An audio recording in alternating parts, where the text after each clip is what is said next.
Good morning, I'm Ted Hyland. I'm General Manager here with Heart FM in Woodstock. I want to thank you for coming out on this glorious day, Earth Day. That's why I'm wearing green and my frog tie and being thematic, if you will.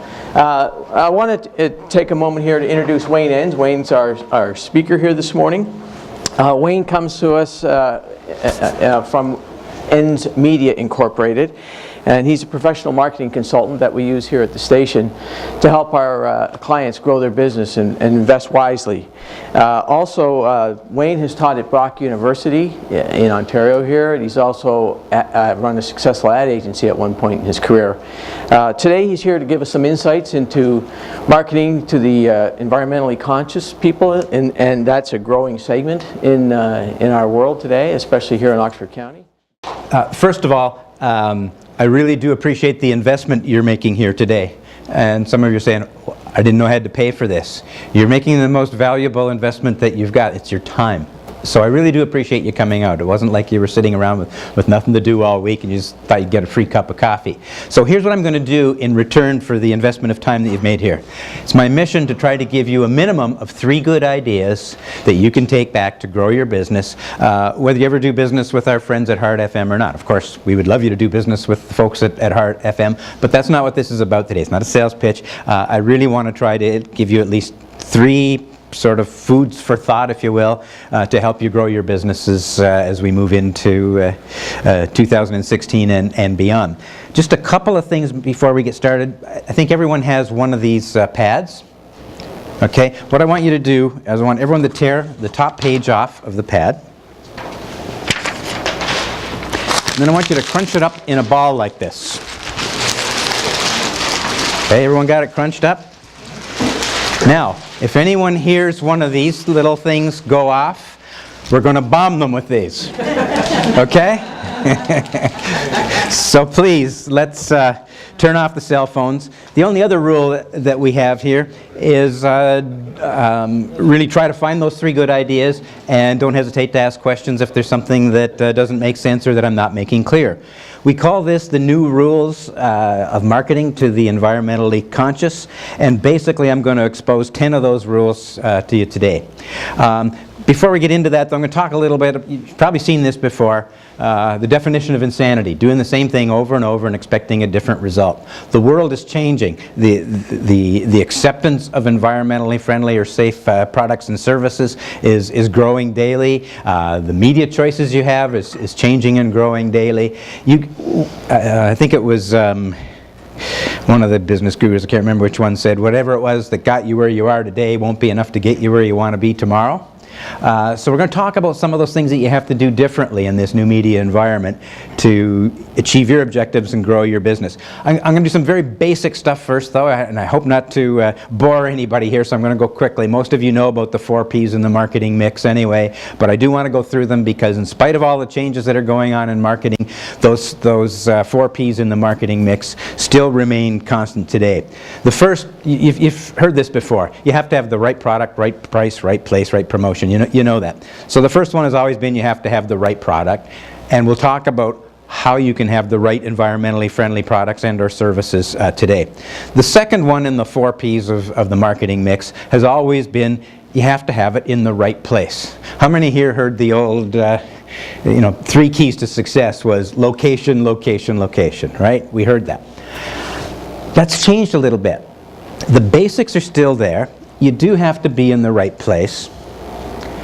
But I want you to think for a minute, what is the most important location you can have today? The web. I'm sorry? The web. The web. Oh, the web. Bang on. The web. Okay, see, in the old days, the reason location, location, location was so important, see, we've got a marketing genius right here in the front row. You don't even need to be here. You know this stuff. In the old days, the way we found you is we had to drive all around. If you weren't on Retail Row, it was going to be difficult for us to find. Or if you were in a mall, we had to walk around. It took us minutes, if not hours, to find you. Okay. Today, how long does it take to find you? The click of a mouse. So the most important location that you have today is in the mind. Because the last thing, let's say you're selling environmentally friendly fertilizer. The last thing you want me to do, first of all, we've already established I don't have to drive all over town looking for environmentally friendly fertilizer anymore, okay? We don't have to go to the yellow pages looking for it. Click of a mouse, we'll find it. But the last thing that you want me to do is search for environmentally friendly fertilizer. Why would I say that? Yeah. Competition. Exactly. If I search for environmentally friendly fertilizer, all your competitors come up. And depending on your SEO tactics, you may or may not come up, because that's a never-ending moving target. The only way you can be assured to be found is if you have created a pre-need awareness and preference for your business so that I search for you by name. Make no mistake about that. Searching for you by name, in spite of any SEO tactic you might want to apply, will always be the best way to be found. In fact, internet guru Seth Godin says, it is better to be sought than to be found. You see the difference between being sought and being found? If I'm looking for you, even if your competitors come up, I already have a certain connection, you already have a certain leg up. And we'll talk a little bit more about that as we go through the day-to-day. But in the 4 Ps in the marketing mix, the most important location you can have today is in the mind, because almost everyone will be going online to find you, and we want them to be aware of you before they begin that search. Fair? A couple other things that's kind of interesting. This is some research that we did in 126 markets in North America. We've talked to or surveyed over 10,000 consumers now across the United States and Canada. Excuse me. One of the questions it's a long survey, but one of the questions we ask, if you use Google or some other search engine, are you more likely to click on a business that you've never heard of at the top of the search engine page, or on the first business that you recognized or have heard of? How many people in this room would scan the list and click on one that they've heard of before they would click on one at the top of the list if they've never heard of them? Yeah, you guys are no different than your customers and your prospects. Here's the numbers. 76.4% go with the one that they're familiar with. Interestingly, another 20% go for both. They're going to hit the one at the top of the list or one of the ones near the top and the one that they're familiar with. But here's the most important point. Only 3% go exclusively to the one they've never heard of. That pre-need awareness and preference is absolutely critical. It's what we call share of mind, best location you can have. I only throw this in here because whenever there's something new in a marketplace, people can get confused. Consumers can get confused. Business people can get confused. And because a lot of this stuff is new and or maybe not even proven yet, you're going to have salespeople from different media companies making claims. So I want to make it very, very clear. I don't care who knocks on your door and says they're the world's best search engine. It's Google. Because in the same survey, here's what they told us. If the Yellow Pages guys try to tell you that everybody is using yellowpages.ca, they're dreaming. The figures are right here. 2.4% use yellowpages.ca. When you want to be sought, you want to be sought on Google. 91.2% are using Google as their search engine. How many in this room use Google as their search engine? How many in this room use yellowpages.ca? 1. So the numbers are there, okay? The survey is pretty accurate. But most of us will go to Google. It's really important. So what we say basically is share of mind is your best SEO, search engine optimization. So again, you have to have the right product, right place, right price. Notice we said the right price, not necessarily the lowest price. That's always been the case. You'll see a little later in our presentation. Even the most dyed-in-the-wool, environmentally conscious people are hesitant to pay significantly more for an environmentally friendly product than they are for one that's not. Okay? In surveys, they claim they would, but the reality is you got to be price competitive. Okay? We'll talk about that a little bit more. And then last but not least, in the 4 Ps in a marketing mix, you have to have the right promotion. And that's basically what we're going to talk to you about today. The folks at Heart FM have a multi-platform promotion program. It's all electronic, so you don't have to cut down trees and pay pulp and paper mills and printing press operators. It's all done online or on air, all very environmentally friendly. Promotion is really about branding. That's that share of mind thing that we talked about, making sure people think of you first so that when they do their search, they search for you by name instead of by what you sell. But here's if you look up the definition of brand in the dictionary, it's kind of interesting.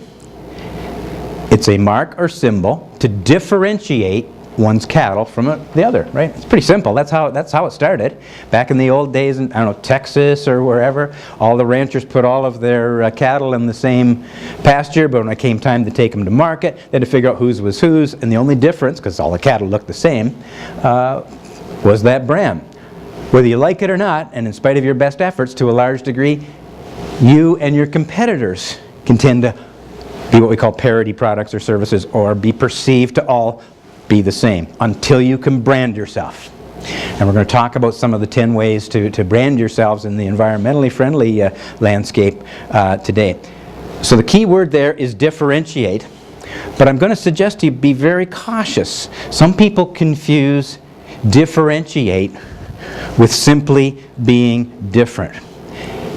And in the old days, we could get away with that. You know, there was ridiculous ads with, you know, car dealers with cowboy hats or clown suits sitting on the back of a horse, or just doing ridiculous things to be different. Today, it's not just about being different. It has to be relevant. You can see one of those forks is different, but do you want it? See, different isn't enough anymore. You've got to be relevant. We're going to show you some of the tools that you can use to be much more relevant, particularly with the audience that you're trying to attract. But that difference has to be relevant. Don't forget that word, relevant. So, the 10 new rules of green marketing. Each of you, I think, has one of these. You're certainly welcome to fill out the blanks in one of these or make notes on the other page, whatever you want. But there are blanks on this page. And the first rule in green marketing is green is mainstream. Remember when tree huggers used to be the brunt of jokes? They were these hippie dope smoking people that made sandals out of tires. Remember that? It's not funny anymore. Green is very, very much mainstream. Okay, largely because of our kids.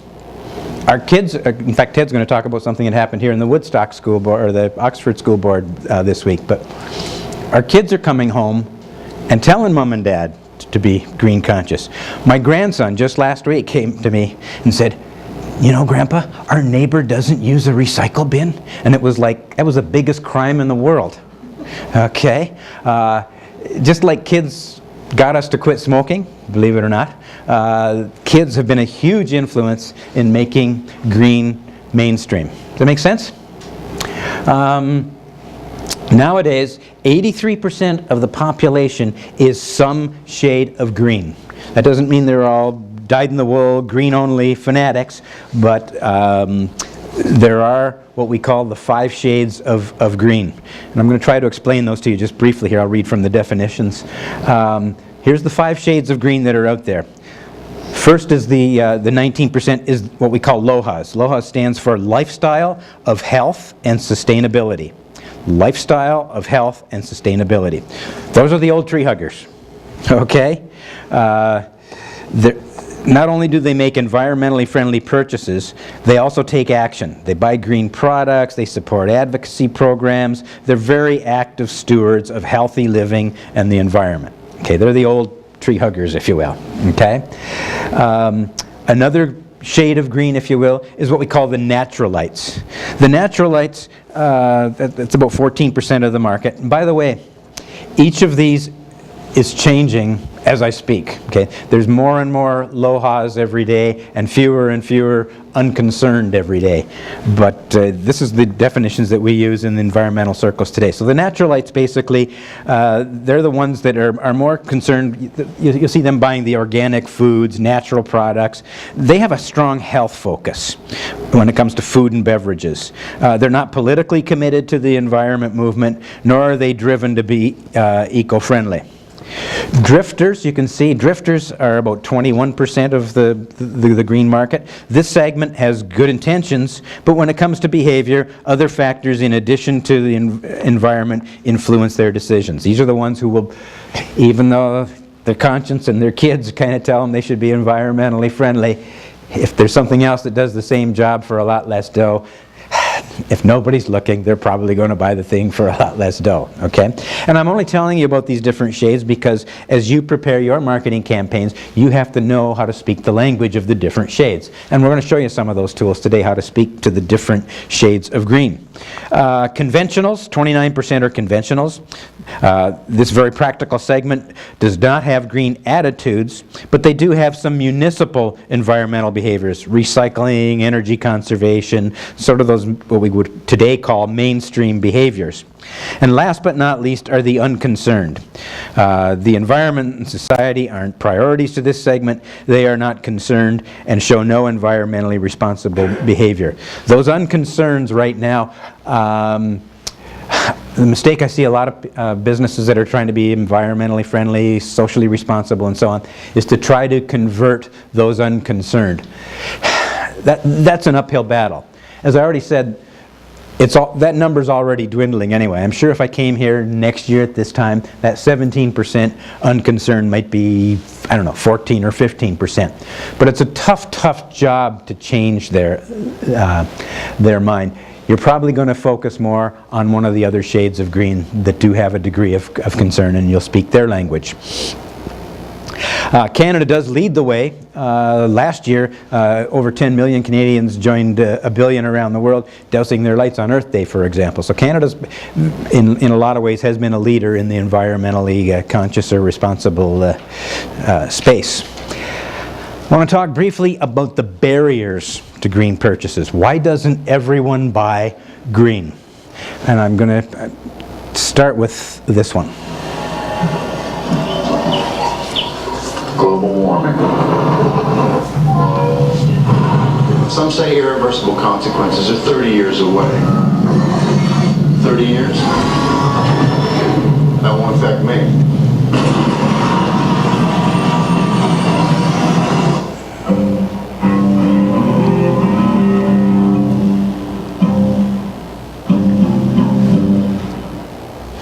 Okay, you're going to see several examples today like that. The whole environmental thing is about appealing to emotions. Okay, I think you'll agree that was a pretty emotional spot. But what I am going to tell you is in the early days, green marketers or marketers of green products and services, a lot of their ads were like that. It was all around fear of global warming. Fear is not necessarily the best motivator today. There are some other motivators today that I'm going to share with you that you'll want to consider when you're putting your campaigns together. In terms of, so one of the barriers, of course, was the guy with that attitude. Those are the ones that we already talked about that claim they're not concerned about the environment.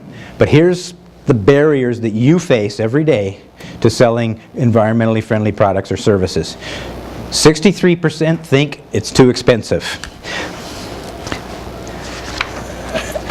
You have to address that in all of your marketing and all of your promotion. You know the overwhelming majority think that environmentally friendly products are too expensive. I apologize, in your workbooks, the next one there's a mistake. It should say 36%, not 326%.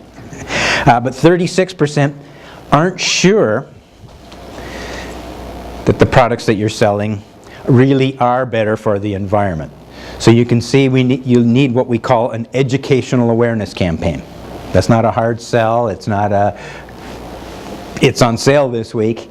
It's an educational awareness so that they understand that there really is an environmental benefit to what it is you're selling or doing.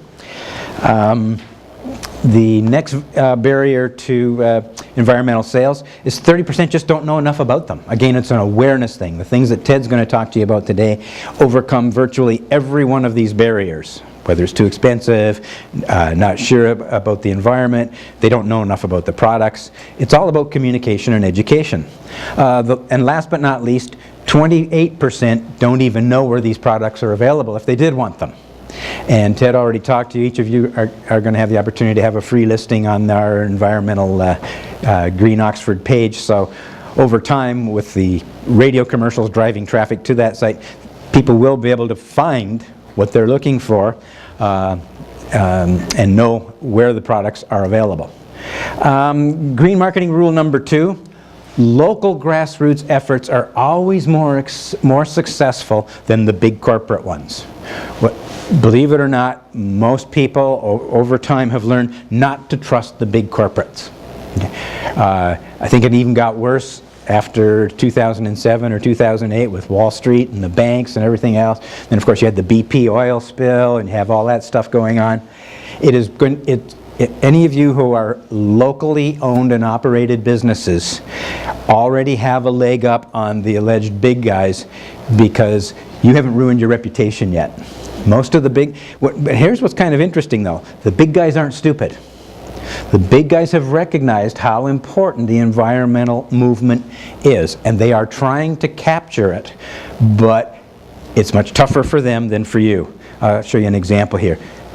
Coke, for example, obviously they do a lot of research about consumer attitudes. They built this billboard down in Atlanta. It's a bunch of trees actually growing out of the billboard, and it says, what's it say? It says, this billboard absorbs air pollutants.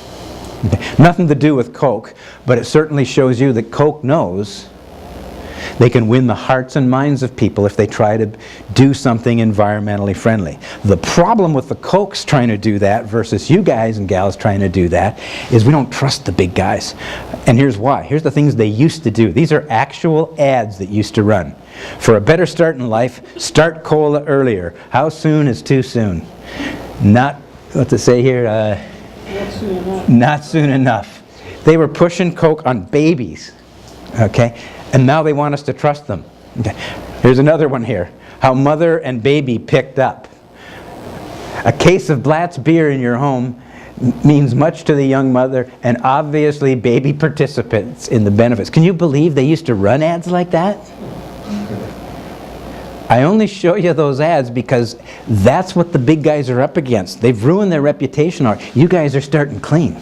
Local has a real opportunity to do more on the environmentally conscious and friendly front than the big guys do. But even though the big guys are trying, here's another one, ridiculous. More doctors smoke Camels. They used to actually run those ads, and they wonder why no one trusts them anymore. And it is all about trust. A lot of times, people talk to me about branding and trademarks. I don't use the word trademark. I use the word trust mark because that's really what it's all about. They have to trust you, okay? And it's going to be easier for local businesses to gain that trust than it is for the big guys. Another thing I'm going to suggest to you, I'm not against the type of advertising you saw with the guy and the train and the little girl. And there is a place for that. But I'm going to suggest in the 10 new rules of green marketing, don't always be preachy like that. It doesn't have to be preachy. It doesn't have to be boring. You can lighten up. You can have some fun with it, okay? Because all you're trying to do is get some trust, get some awareness, get your reputation built. I'm going to show you an example here of how you can lighten up when you're advertising environmentally friendly products or services. It's freaking freezing in here. It's like a meat locker. I guess so. Did you ever think that if everyone just wore a little less clothing, we wouldn't waste so much electricity cranking up the AC? Right? You might be alone on that one. Really? Look, the security guard cares about the environment. Nope, just naked. Introducing Planet Green, the first all-green TV network. Okay, you can lighten up. You don't always have to have serious, the world's coming to an end, climate change kind of approach to environmental. You can have fun with it because the days of tree huggers being a dirty word are gone anyway. We're all climbing on board to a different shade. Don't be afraid to lighten up a bit like we did with that spot. And in the long run, and you guys have all heard this before anyway, it's not always about price, it's about value. Values guide purchase, and increasingly being socially responsible and or environmentally responsible are the values that become what I call the tiebreakers. Okay? Like I said, you can't charge double for yours just because it's environmentally friendly compared to a product that isn't environmentally friendly. But all other things being equal, if your price is close to theirs, it's that value that becomes the tiebreaker. And green marketing must satisfy two objectives if they're perceived to have value.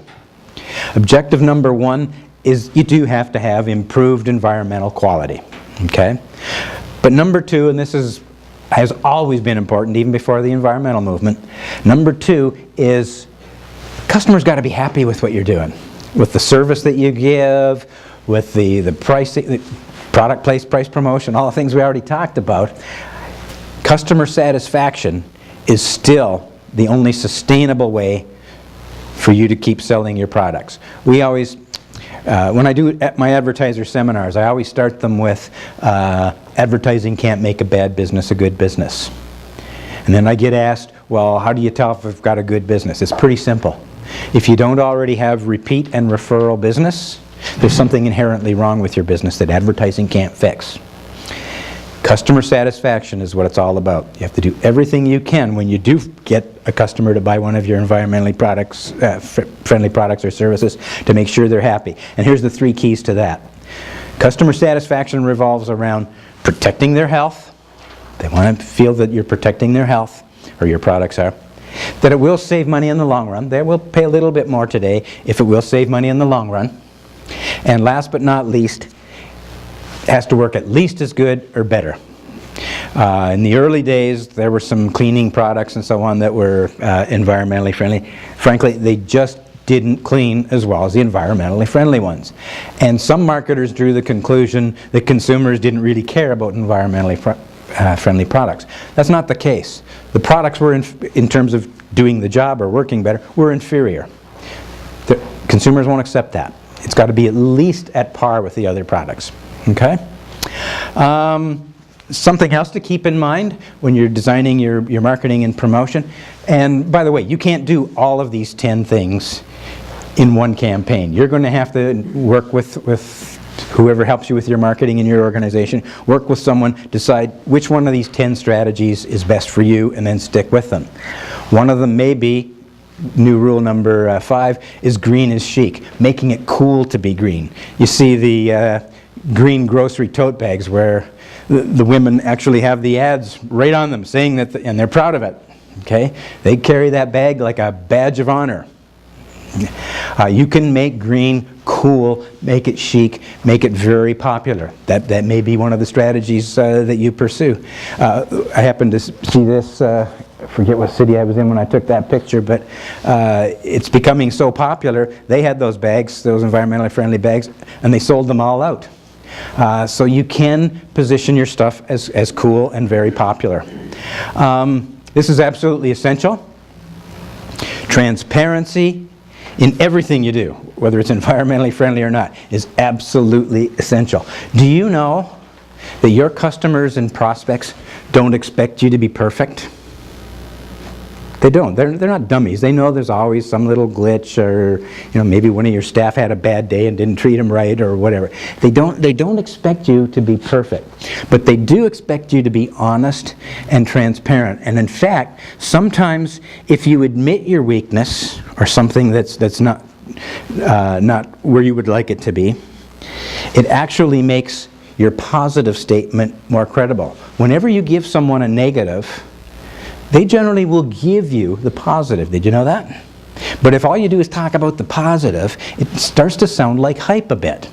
So I'm going to show you some old-fashioned examples of where we said our weakness, but then turned it into a strength. Buckley's, it tastes awful, and it works. They could have made, in fact they do make a Buckley's product now that it doesn't taste awful, but they could have way back when made it not taste awful. It was just so much more believable that, but this must work. Because it's transparent, they admit it tastes awful, and it works. Classic one, this has been taught in marketing classes. I taught this at Brock University. This has been taught since the 60s in all marketing classes. Volkswagen was the only auto manufacturer back in those days who had the intestinal fortitude to admit that sometimes they have a lemon. Ford never said it, Chevy never said it, Chrysler never said it, but we've all heard of lemons, right? We all know once in a while there is one. They made huge inroads getting into the North American market by saying, this is a lemon. And I forget how many they claimed, but let's just for argument's sake, 1 out of every 10,000 of our cars is a lemon. And we make sure it doesn't make it to the shores of North America. Isn't that more believable than saying we never have a lemon? We'll give you the exact number, the ones that have mistakes in them, and our quality control stops them from getting to you. It's much more believable than walking around saying we're perfect. So transparency is essential. Does that make sense? Okay. Involve your staff. Your staff is more responsible for the repeat and referral business that we just talked about than your products and services are. They really are. Most businesses, or many businesses, grossly underestimate what their staff does for their image and for their repeat and referral business. And I mean all of your staff, not just the sales clerk, not just someone on the front counter. I mean everyone from the janitor to the delivery boy. Okay? Each and every one of your staff play a crucial role in your reputation and your image. And here's a little secret about that. The way you treat your staff is the way your staff is going to treat your customers and their jobs. So here's what I'm going to suggest you do before I elaborate on this, is I want you, when you get back to your offices today, whatever calendar you use, be it on a computer or a hard copy or whatever, every morning for the next 30 days, I want you to write in your calendar, catch somebody doing something right. And I want you to write that in your calendar, because here's what usually happens. You go back to the office, you take for granted what your staff is doing right, and you find one little thing that they did wrong and you climb all over them like ugly on ape. I'm as guilty as anybody. I always tell the story. I was the single parent of two teenage daughters, and I wanted them to be home by midnight. And whenever they came home at 5 to 12, that was fine, nothing was said. When they came home at 5 after 12, the you-know-what hit the fan. That was totally bass-ackwards. Behaviors that get rewarded get repeated. Catch your staff doing something right. Recognize the behaviors that you want, and you'll get more of those behaviors, because your staff are absolutely critical as part of your image. Does that make sense? I'm going to show you a little video now to try to prove to you that virtually everyone on your staff can play a role in your image.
Okay, and now I have a confession to make. I'm not really a marketing consultant. I run the Kleenex concession out in the hall.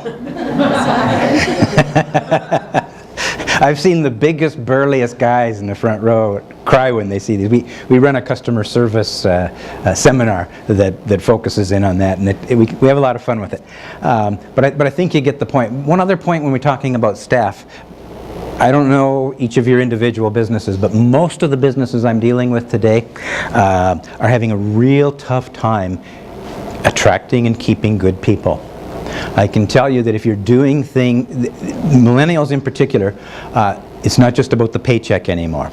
They want to feel that they're working for a company that's environmentally responsible, that they're doing something to contribute to the environment or to society. Keep that in mind when you're recruiting. That higher purpose, this whole green movement can help you attract better staffers, and you saw the impact staff can have on your sales. The new rule of green marketing number 8 is push alone is no longer effective. We used to be able to just advertise like crazy or promote like crazy, shove our message on you, and that was supposed to change your thinking or have you buy our products. We now know you need a two-staged approach. We now know you need both a push and a pull.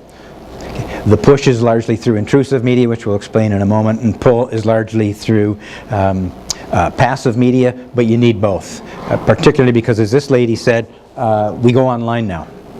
That's a pull, that's not a push. People want to feel they were part of the research, they did their own research, they know more about your product sometimes than you do, they're going online and they're looking. So you need both a push and a pull strategy, and I'll explain that to you. One of the problems we've always had in advertising well, I should back up a bit. There's a book that I highly recommend called Secret Formulas of the Wizard of Ads. And one of the chapters in that book is called The 12 Causes of Advertising Failure. Here's what I'm going to tell you. Anytime I've worked with a client who was not happy with their marketing or their advertising results, I have always, not most of the time, always been able to find the reason they were unhappy with their advertising in one or more of the 12 causes of advertising failure.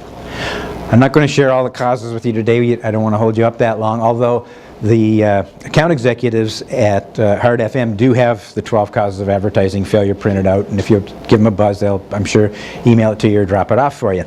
But I am going to focus on one of the 12 causes of advertising failure, because it's important in this push and pull thing. There are two types of media, always have been, okay? There's intrusive media and passive media. And one of the causes of advertising failure is the improper use of passive media. Notice that I said the improper use of passive media, not the use of passive media. You absolutely need passive media, okay? Let me define well, first of all, we need to talk a little bit about the internet. The internet is electronic print. It's instantly updatable, it's deliverable on demand, there are no production and delivery costs, it's effectively replaced the newspaper, the telephone book, the encyclopedia, the dictionary. How would you like to be an encyclopedia salesperson today? I don't even know if such an animal exists, do they? I do know in Canada's nine largest markets right now, they don't even have household delivery of the Yellow Pages anymore. You have to phone and request a copy. They will deliver one, but there is no mandatory delivery. Okay? Anything that involves cutting down trees, paying pulp and paper mills and truck drivers and printing press operators and so on is really going the way of the dodo bird. In fact, some of the auto manufacturers now don't automatically give you a printed operator's manual. They tell you to go online. You can ask for one like the Yellow Pages and request one, but they're telling you go online for the operator's manual.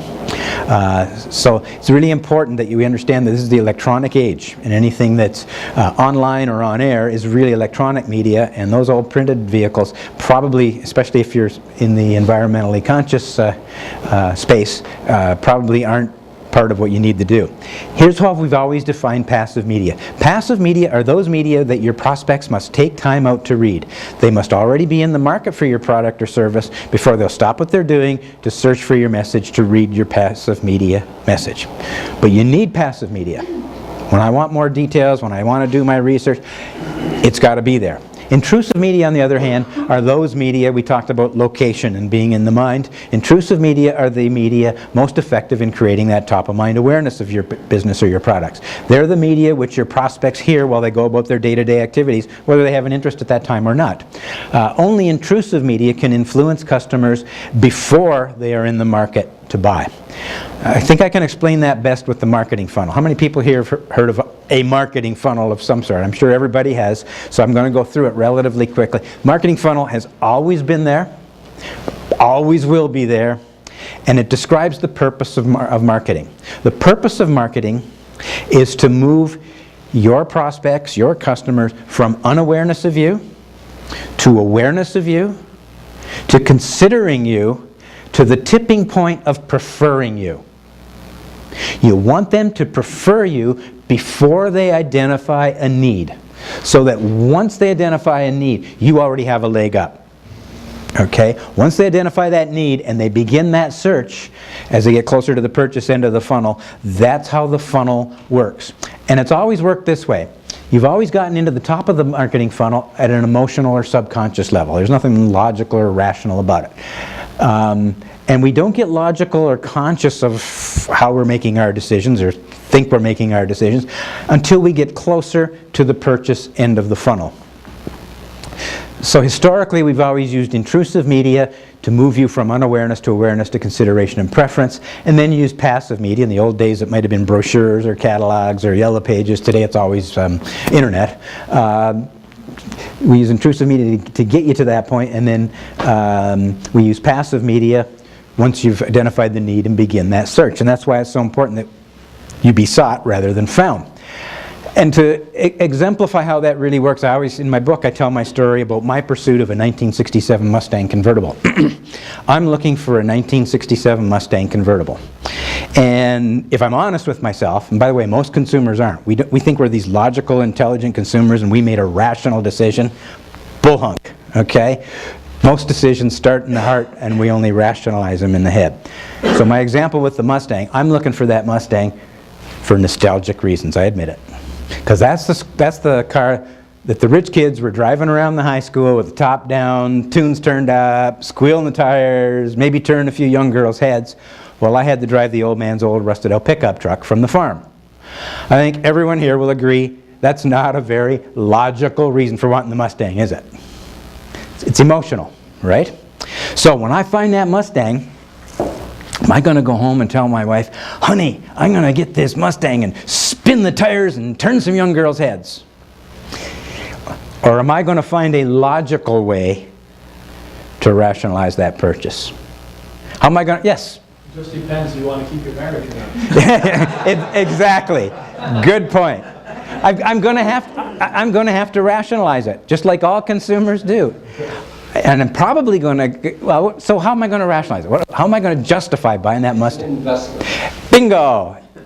We got a room full of marketing geniuses here. It's an investment, honey. They're not making any more. It can go nowhere but up in price. And that's the way all decisions are made, consciously or subconsciously. They begin here, and we only become these online logical searchers to justify the decision that our heart has already made. And I'm going to prove that to you. Most of the time when we're searching online, if there's information that is counter to the decision our heart has made, we ignore it. If I went online to justify that the price of my Mustang was going to go up, and I found out that the price of a 67 Camaro convertible was going to be a better investment than the Mustang, I would hide that from my wife. That Camaro was my Mustang's arch rival at the drags every Sunday, right? I'm not going to show her the data to justify the Camaro. My heart wants the Mustang. So we only search for that which really rationalizes what we already wanted to do, and most of the time we don't even know why we wanted to do it. It's a very unconscious thing done with intrusive media. So basically, strategically today, if you use broadcast to inspire or intrusive media to... The two primary intrusive media are radio and TV. Billboards can be intrusive if you have enough budget to to change them regularly and pay those production charges, and if you can come up with a very provocative message. But primarily, it's broadcast radio and TV that are your intrusive media, and today the internet has replaced all those printed passive media. So you use broadcast to inspire, drive traffic to the web, internet to inform. That's your perfect strategy today in the new media economy. But there's always been a thing called Tim Hortons syndrome. And let me just quickly try to explain Tim Hortons syndrome. Tim Hortons syndrome is, it's ludicrous for you to give credit for the sale to the girl behind the counter at Tim Hortons. Do you agree with that? But you see, here's what happens. She was at the logical, conscious purchase end of the funnel. You do remember her. You don't remember necessarily or even acknowledge all of the things Tim Hortons did at the top of the funnel to get you in front of, at the purchase end of the funnel in the first place. Tim Hortons does things like, we're proudly Canadian. Last time I checked, you can't grow coffee in Canada. Right? What's being Canadian got to do with coffee? Or they run the thing for that they support a kids camp. They don't even sell coffee to kids, okay? They're touching our emotions, and that's how you get into the funnel. Tim Hortons is always doing things like that. I like the one where they make it sound like it's sacrilegious to go fishing with the boys without meeting them at Tim Hortons on the way. It's nothing to do with the quality of the coffee or anything else. They have the logical end covered as well. But it all begins at the emotional level, especially with something as sensitive environment as in the environment or being socially responsible. That's emotional. You've got to rationalize it, but it's emotional. Okay? So you use broadcast for the emotion and internet for the logic, and you're off to the races. The writing is on the wall about the old printed products. I don't know how many of you have seen the new Yellow Pages logo. They don't even have a book in it anymore. It's the electronic age. All you need is electronic media today. I've never seen, and there maybe one of you have, I don't know, but I can't recall ever seeing a lawn sign that said no radio please or no TV please. I've seen lots of signs on mailboxes and doors, no junk mail, no flyers, and so on. Everyone's getting on the bandwagon to varying degrees, as you saw at the beginning of the presentation. It's all about the electronic age. Green marketing tip number 9 is we talked about, you always get into the funnel at the emotional level. You have to use language that touches the emotions. And largely, you saw the humorous thing we said you need to lighten up and be humorous. Largely, you have to use tools that make me laugh or cry. That's what emotions are all about. And one of the most powerful ways of touching the emotions is to tell stories. You're probably familiar with, there are 4 basic buyer styles. There's, I don't forget what they are now even, but the analyticals, and there's expressives and drivers and so on. Only 25% of the population is swung with stats and figures, the analyticals. Most of us are swung emotionally, and that's very, very often done with stories. Okay? What I'm going to do now is I'm going to show you a video, and it's important that you watch what goes on here. In this video, there's a blind gentleman who has stated facts. And some people, 25% of the market roughly, can be swung with facts. But the other 75% will be swung with stories, be swung with emotional appeal. You'll watch this blind guy and you'll see what the facts were, and then you'll see a lady come along and convert the fact into a story. And you'll see how much more powerful the story is.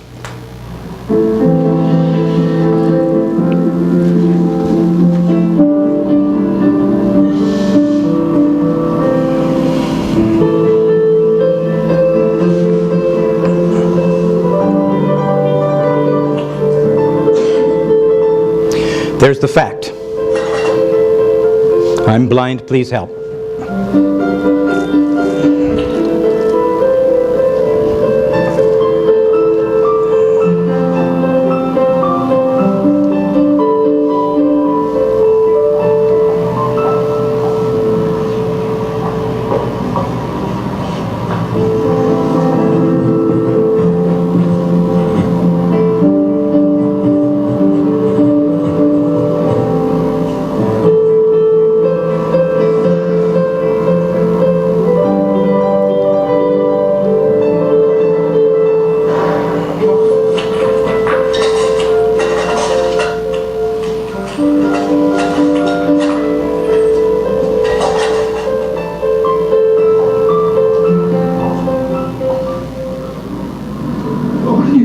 saying?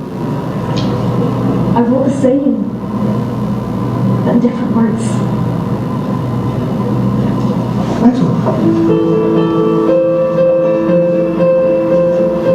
There's the story.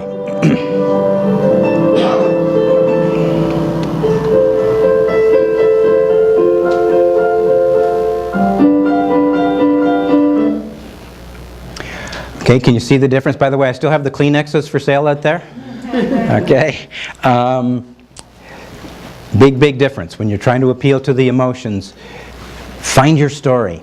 Find a way to tell a story about how you actually are changing lives. You saw the satisfaction that the customers are looking for. You're helping with their health, helping them with long-term, save money, whatever. But stating that they're going to save $50 over the next 10 months or whatever isn't as effective as telling a story about what they can do with that $50 that they're going to save. Right? So find a way to tell a story to reach the emotions so that when I search online for energy efficient windows and doors, I don't search for energy efficient windows and doors. I search for you. Okay? No place is it more important to manage your reputation than if you're selling environmentally friendly products or trying to be socially responsible and so on. Practice what you preach. Like I said earlier, no one expects you to be perfect, but your reputation is absolutely critical. Just yesterday, what you have to watch for, the last thing that you want to have to do is what we call damage control. Okay? If there's something going on in your organization that could cause a blemish on your reputation, fix it now. Because it's hard to fix it with media and with publicity. Just coincidentally, yesterday, I'm not going to name the company, but I heard a commercial on the air. I happen to know this guy personally. It wasn't here, by the way. And he was doing this whole spiel about how environmentally responsible it was and all the things this company was doing. Maybe people have short memories, but I remember when he went to jail for polluting. All the rest of the promotion in the world won't change that. You got to practice what you preach in this world of being environmentally friendly, socially responsible. Okay? With your employees, with your lighting, with everything you do. Okay? Next steps, pretty simple. You remember the barriers to green purchase? They were pretty simple. Some think it's too expensive. You can correct that with a good mix of intrusive and passive media. Some aren't sure that it's better for the environment. You need that educational awareness portion, which you can do online. Some don't know enough about them. Again, educational awareness. We can drive traffic to a website and tell them more about your products and give them the information at the logical end of the funnel that they need to finally make that decision. And some just don't even know where to go for this stuff. Again, if we create enough awareness for the Green Oxford website, we're going to list all these products and where they're available. The important location, again, is in the mind. They don't have to shop all over town for where these products are available. They just have to shop online. Hard act to follow. So what we've done here at Hard FM is we put together a marketing plan to help businesses that are environmentally conscious and green focused. And with that, it's as Wayne alluded to earlier, there are no trees cut down and there's no everything's green conscious, if you will. So who is the green consumer? Wayne touched on some of this already, but research has shown that green consumers are sincere, in their intentions with a commitment to a greener lifestyle. Almost always judge the environmental practice or their environmental practices as somewhat inadequate, and do not expect companies to be perfect, but that are considered green. And however, there's a few more things here. They tend to overstate their green behavior. In other words, they maybe say a few things that they're doing that they're maybe not doing or only doing it halfway. Tend to distrust companies' environmental claims, especially the larger ones, which Wayne touched on earlier. And there's a lack of knowledge about the environment and green movement. So a little bit more there. The best green consumers are people with more money to spend. As a result, the most promising products tend to be higher end of the market. They have education and intellectual orientation to appreciate the value. And in Canada in particular, it's both parents and children alike that have environmental concerns. And interestingly enough, older people are tending now to get more into the green practices. I see that. I have a 92-year-old mother-in-law who's talking to me about green stuff all the time, and I'm scratching my head because she was the one who's always thrown everything in the trash before. So she's become an adopter, if you will. So also, what the Green Initiative or the Green Marketing Plan does is it pursue alliances with other like-minded companies and organizations, some of which I'm thinking are in the room here, combine public relations and other marketing initiatives with traditional advertising. That's we can't ignore traditional advertising, but going the green route is a lot more advantageous. And communicate through sources that people trust. And Wayne alluded to some of that earlier today. If you don't have a trust factor with somebody or the company that they represent, then you're not going to do business with them at all. And treat environmentally conscious consumers with respect. Again, going back to his comment about tree huggers before, they were, and I can remember this because I'm almost as old as Wayne, that was a brunt of a lot of jokes when I was younger. But to utilize intrusive media to communicate the message is the thing that, as Wayne talked about, and I know a fair bit about what he was talking about with implanting messages in people's minds, because I've studied that a lot. So here's proof that Oxford is getting green. There's 8 municipalities in Oxford County all have a green mandate. Many local organizations and groups have been formed, and here's a bunch of them, and you might know some of them, you might not know some of them. Opal, for instance, is one that we're probably all familiar with the landfill. Will that organization go away when the landfill decision is made? Probably, but I don't know that. Future Oxford, that's the Oxford County Sustainability Plan. The Upper Thames River Valley Authority, Clean Water Program, Environmental Farm Plan Program, the Oxford Community Energy Cooperative Incorporated. We have Woodstock Hydro, which isn't a group per se, but I'll talk about that in a minute, and the Woodstock Environmental Advisory Committee. So here's proof that Oxford is getting green. Of course, we're all familiar with the landscape. We have markets here, we have fertile farms, and veggie stands abound during the summertime. Another thing is solar panels. Solar farms are either here or coming. There's a 9.5 megawatt solar project in southwest Oxford, and that's enough to power about 3,200 homes, which is about half the homes in Ingersoll. So when you put it into that context, it's kind of a wow factor, if you will. And there's, in Oxford County, we have 11 brush and leaf and yard waste facilities, and they've almost doubled in use since 2007, so much so that the landfill operation was supposed to close in 2014 when it was originally planned, is now won't be closing until 2044, and that's all to do with recycling. So we know it's alive and well. And Woodstock Hydro vehicle charging stations, that's the point I was making about Woodstock Hydro earlier. So that's an endeavor within Woodstock Hydro, which is something that wouldn't have been considered 10 years ago, we'll say, but it's here and vibrant right now. And wind turbines, there's a lot of discussion and talk about wind turbines. We have the Siemens Tilsonburg production plant, which you've probably seen, I'm sure if you've been around much, these great big blades on trucks going down the highway or in some areas of different parts of the county. The Guns Hill Wind Farm has received initial approval, and it's an 18 megawatt project, which that would power roughly over 6,000 homes. So again, it's massive in scope, in my opinion.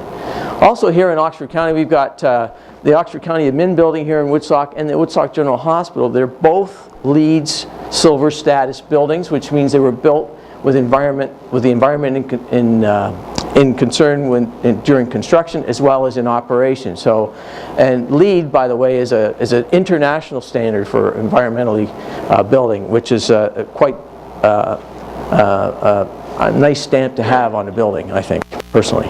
Pardon me. Our team of experienced professionals, which are here in the room, can help you assist you in your planning and anything you want to do in terms of and working with proven marketing strategies, as well as Wayne himself. Wayne is always available.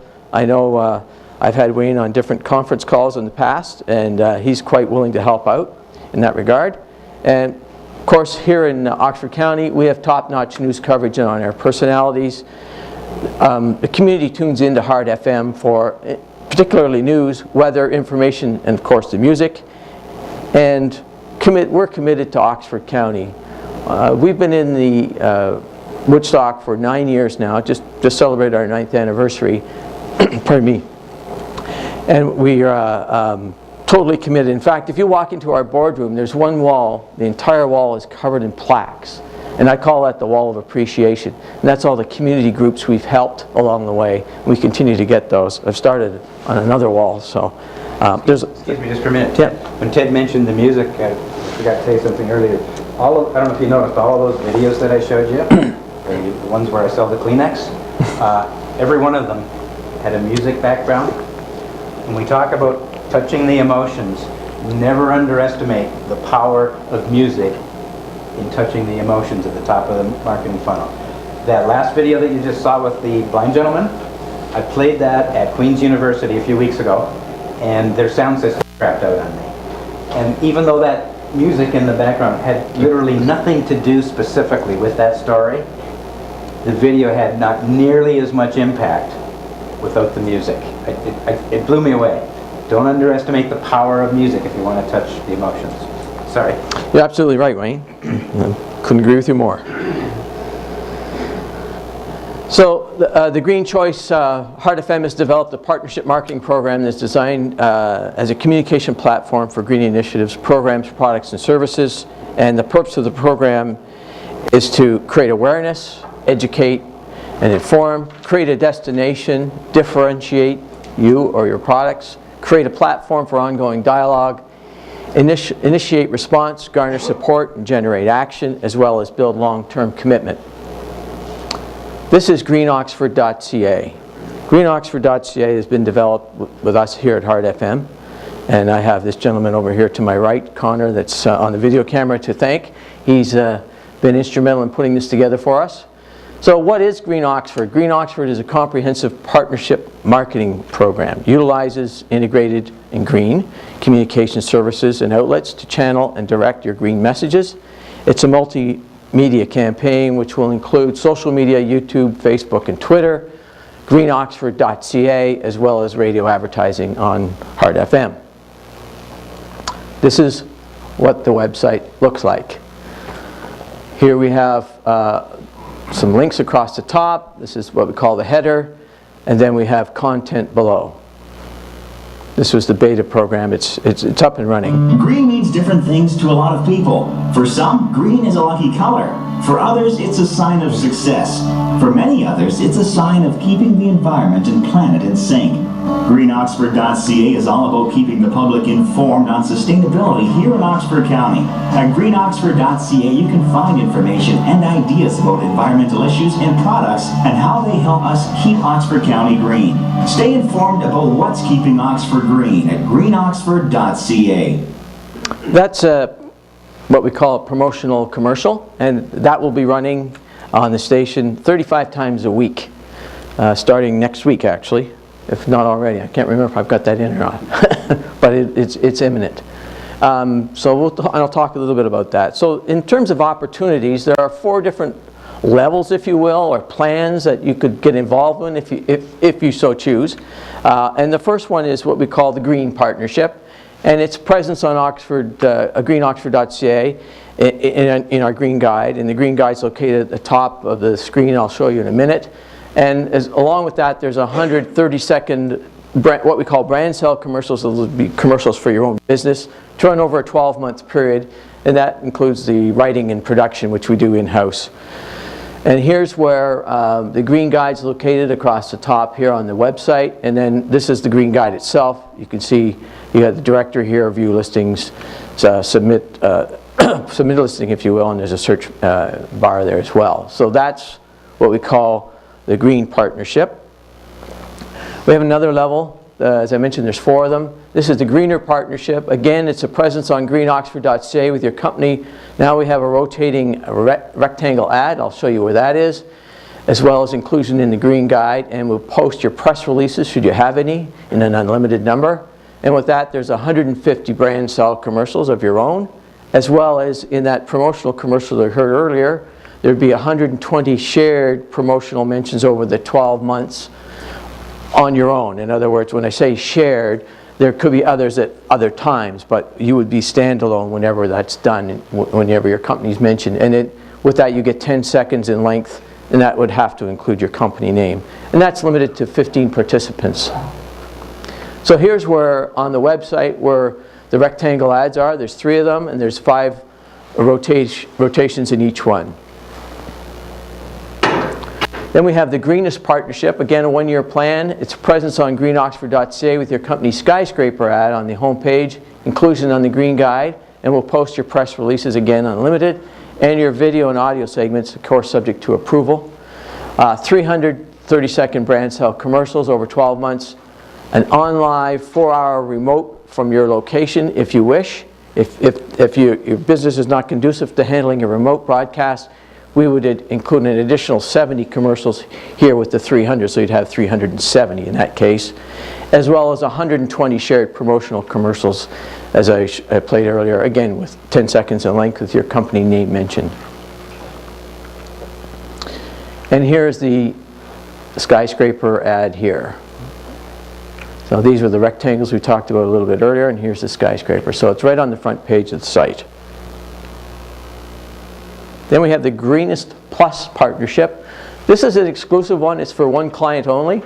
But it's basically you own the header you own the website, in my opinion. Exclusive header ad on the home page, plus the first portion content segment, which I'll show you in a minute, with a link and our audio video on the home page. Inclusion in the Green Guide, of course. And we'll post your press releases, again unlimited, and video and audio segments, again subject to approval.